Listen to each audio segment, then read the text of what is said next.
Today we're going to do a little historical trip concerning restaurants and cafes in Bloomington.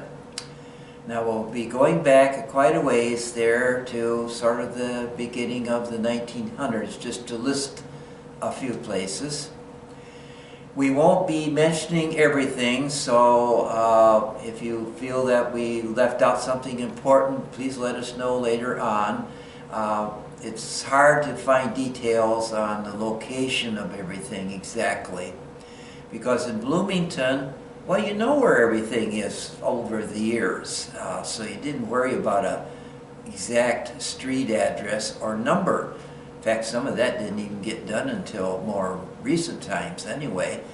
So that made a big difference there, just exactly where was this restaurant or cafe. Some of them were located in rather narrow areas, perhaps in the building, maybe right next to another area. Maybe it would be a tavern or something perhaps. So lots of different little places. Some of them not very big at all, but they were handy and very useful. I'll mention a few early ones here, and we'll see a picture or two later on here when we go around the table here. Back on February 12, 1903, Pritchett's Restaurant was mentioned. And that might be the place where we see Palace of Sweets. That could be different, but it's a thought that we have. August 15th, 1907, the Day Restaurant that was bought by George Hickok. October 17, 1917, the Kavanaughs are giving up the restaurant business in the Hickok building. So we see that Hickok name is important to some degree here.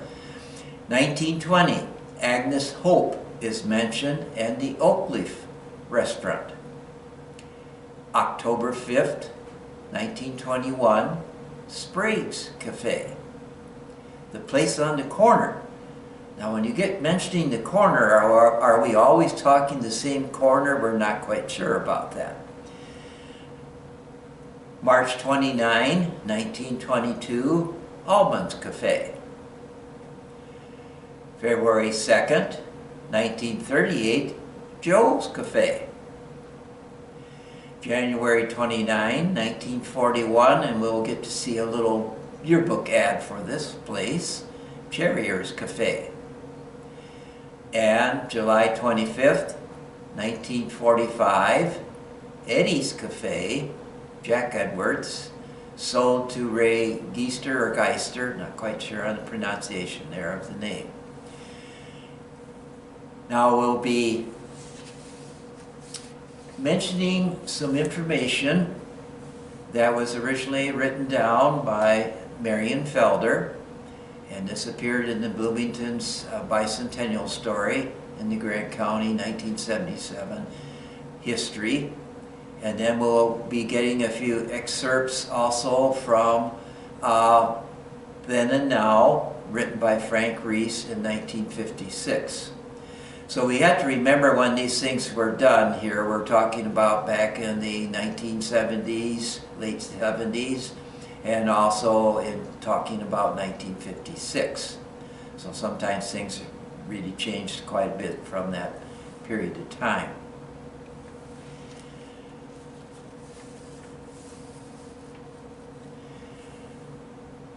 And this is from Marion Felder's history. The first building to be erected here in Bloomington was a boarding house for the mechanics at the work on the mill. Then a house used as a dwelling and a boarding house was built near the mill.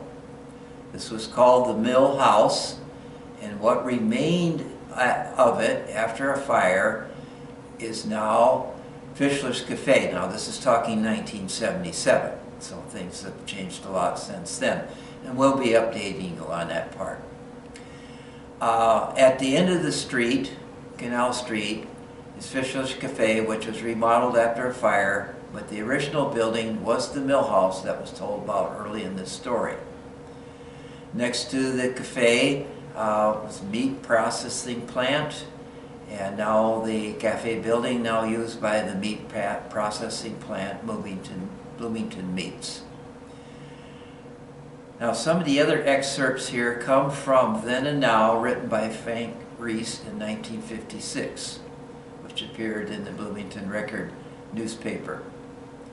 He's explaining what he remembered about the buildings and businesses on Canal Street while going east. The east part, now housing Jack Porter's insurance agency back in '56, is now part of the expanded Hermson's Home Center, formerly used by Sam Keto, a tailor, a restaurant. There were 3 or 4 restaurants in Bloomington at one time, and Harry Knapp, electrician. Moving east, we find the Agnes Hope or Strong building. Been modernized quite a bit, but essentially the same as in 1895, when it housed a Mrs. Strong, milliner, then Agnes Hope, confectionery, and central telephone. Presently occupied in 1956 by the Harold Hampton restaurant. And we'll be pointing out again as we make rounds of the table here of these places.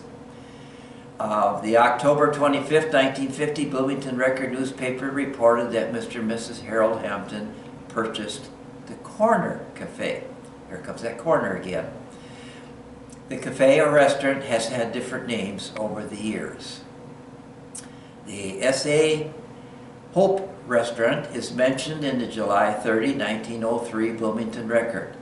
This may be the same building, but not sure about that.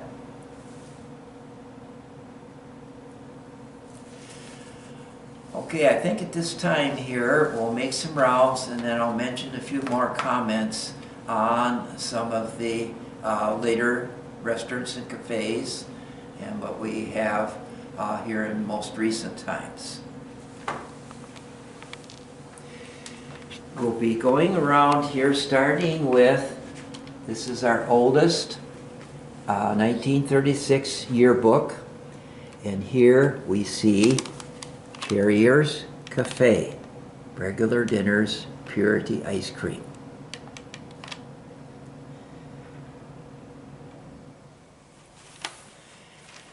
Next, we have in the 1946 yearbook an ad here from Ray's Cafe, compliments of Bloomington, Wisconsin.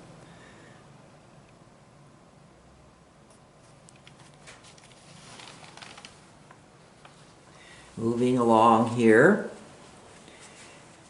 we see in this yearbook the Corner Cafe, meals and short orders of all kinds, Mr. and Mrs. Harold Hampton, Bloomington.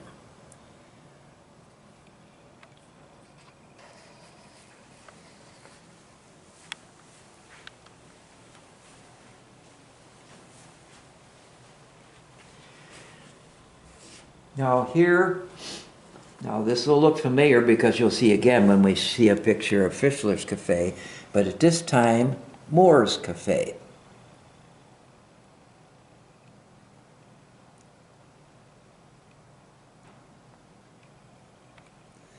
And of course, one of the yearbook ads. Not everybody had an ad at one time or another or in the yearbook, so that's why some things can get missed. So we're not saying that we're catching everything by any means. Now here we have this busy little location here. Now this is showing Pritchett's Palace of Sweets. Now perhaps that might have also been the Pritchett restaurant. Not sure about that. But then later on, this becomes Marie's Cafe. When I first came to town in 1967, if I could get there to Marie's before 6 o'clock, I could have a supper there. Now after Marie Oates, we had Clark's Cafe. And there, of course, you see the more modern looking picture. And then, of course, Bloomington Floral is in there now. And also some years, quite a few years back, it was also a location for the Bloomington Public Library in that smaller corner there.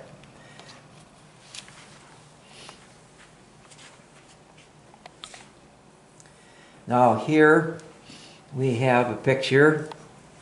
Again, we saw when we had Moore's Cafe, now Fischler's Cafe. Good home cooked food, service with a smile, and the phone number for us. Now there's a few additional notes here. Dave Fischler was the last one to run Fischler's Cafe. He then went to the Tafton House Supper Club, now Trannell's, and ran that until the fire at the Supper Club. I don't have any particular dates concerning these changes or times of operation.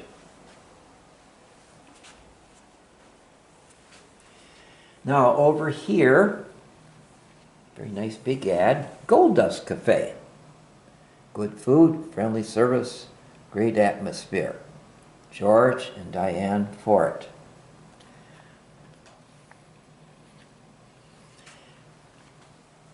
Now I'll mention a little bit more about that. Of course, it was called the Gold Dust. And for quite a while on Sunday evenings, what we called a group from Brooklyn, part of the village to the east, and some friends from other places would gather together, including me, on Sunday evenings. We'd have a supper and just a good time of visiting.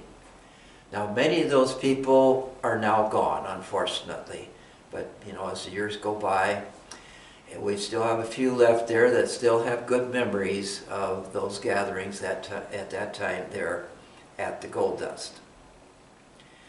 Now, getting up to more recent here again, where Ma's Bakery, Mary Adrian is now, used to be a gamble store for a number of years, followed by Zip Print. In July of 1912, C.A. Guernsey of Blue River leased the location for a restaurant and bakery. There was a small building at the rear of the Legion building for a bake shop. Now, I was around, I remember when they tore that down, and that's where we found a little ticket was found concerning the upstairs there when we had the idea of an opera house and that type of thing. So you might say that history repeats itself sometimes concerning bakeries and restaurants, showing up maybe in the same places at different times. Again, this is not everything by any means, but we thought it would be kind of interesting just to try to remember some of the places. And if anyone has additional information, don't be afraid to let us know or leave off any time there when you're going by the library, or you can maybe come down and knock on the history room door and we can take the information from you. But we hope that you enjoyed this some here, and again, Bloomington hasn't done too badly for a small town, small village, for all the years of all the different businesses that we've had here. And this is just covering a small portion of them. So again, thank you for your attention.